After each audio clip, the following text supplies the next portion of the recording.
കേരളത്തിലെ ഏക സ്വയംഭൂ നരസിംഹ ചൈതന്യമായ കുറവിലങ്ങാട് കോഴ നരസിംഹസ്വാമി ക്ഷേത്രത്തിൽ നടന്നുവരുന്ന ശ്രീമദ് ഭാഗവത സപ്താഹ യജ്ഞം മെയ് 11 സമാപിക്കും.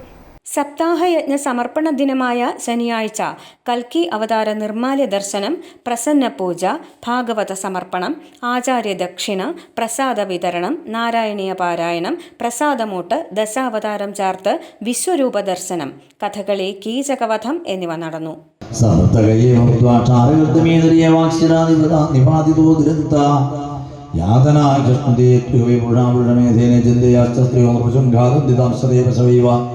നിഹത യമസദനെ യാതയന്തോ രക്ഷോഗണാ സൗനികായ സ്വത്തിനവതായ അസത്യവന്തിനത്തിന്തികായ ദൃശ്യമാനായ ദേഹപുരാദ ഹേതുഹാനാഗസോരണ്യേ ഗ്രാമേവ വൈസംഗിരുസൃതാനു വിശ്രംബീജീവിഷു ശൂലസൂത്രാദിഷുപ്രോതൻ ക്രീഡനഗതയാ.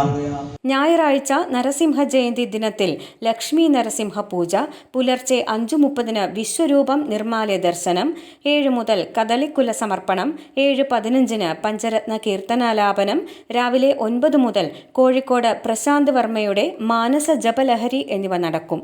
i4u news, Ettumanoor.